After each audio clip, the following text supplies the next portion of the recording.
কাহিনীটি আমার জীবনে ঘটে যাওয়া একটি কাহিনী। সেটি আপনাদের মাঝে আমি প্রচার করছি, শুনুন আপনারা। সেদিন অফিসে কাজ একটু বেশি ছিল, তাই নাইট শিফটে থেকে বের হতে রাত প্রায় 1টা বাজে। আমার বাসা থেকে অফিসের দূরত্ব বেশি না, তবে মাঝখানে একটা পুরনো কবরস্থান পড়ে। সেদিন যেদিক দিয়ে গেলে সময় বাঁচে সেদিক ধরলাম। রাস্তা অন্ধকার, চারপাশে জনমানব নেই, স্ট্রিট লাইটগুলোও যেন থেমে থেমে জ্বলছে। একটা জ্বলে তো আর একটা নিভে যায়। হাঁটতে হাঁটতে কবরস্থানের সামনে আসলাম। একটু সময় যেন লাগলো বুকের ভেতর। পরে পকেটের মোবাইল থেকে পকেট বের করে সময় তখন দেখলাম 1:59। এই সময়টা নিয়ে ছোটবেলায় অনেক গল্প শুনেছি। নাকি এই সময়ে ছোটবেলায় রাত 3টার আগে এই সময়ে সবচেয়ে অদ্ভুত এবং অশুভ। মনে পড়ে গেল কেউ বলেছিল এই সময় আত্মারা সবচেয়ে বেশি স্বয়ংক্রিয় থাকে। মাথা ঝাঁকিয়ে ভাবটা উড়িয়ে দিতে চাইলাম, কিন্তু পথ যেন বদলাচ্ছে না। আমি হাঁটছি, কিন্তু মনে হচ্ছে একই জায়গা দিয়ে বারবার যাচ্ছি। কবরস্থানের একটি পুরনো ভাঙা দেয়াল আবার চোখে পড়ল। আমি তো এটা 5 মিনিট আগেই দেখেছিলাম। ঘড়ির কাঁটায় মতো একঘেয়ে পরিবেশ, কোথাও কোনো ফোঁটা শব্দ নেই। হু হু হু হু করে শেয়াল ডাকছে। তারপর আরেকটা মনে হচ্ছিল চারদিক থেকে ঘিরে ধরেছে।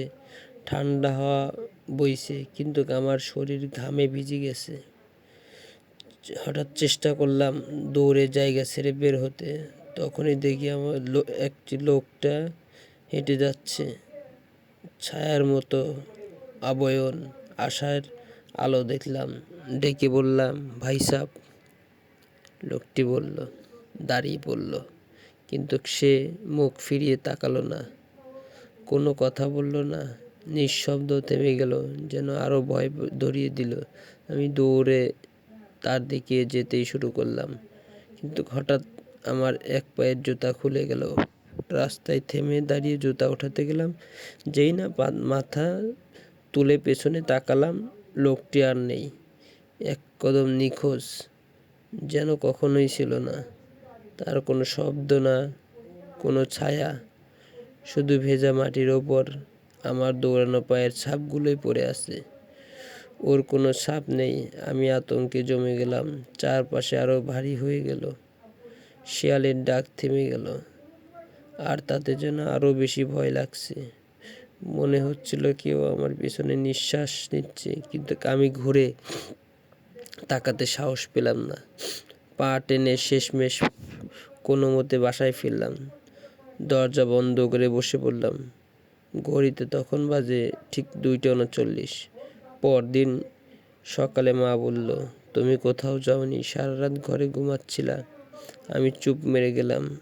আজ বুঝি সেদিন আমি কি দেখেছিলাম, কোথায় ছিলাম, আর সবচেয়ে অদ্ভুত ব্যাপার, আমার সেই রাতে জুতো জোড়াও একটাও খুঁজে পাইনি। এটা প্রথম পার্ট। পরের পার্টটি দেখার জন্য আপনাদের বিশেষভাবে অনুরোধ করা হলো।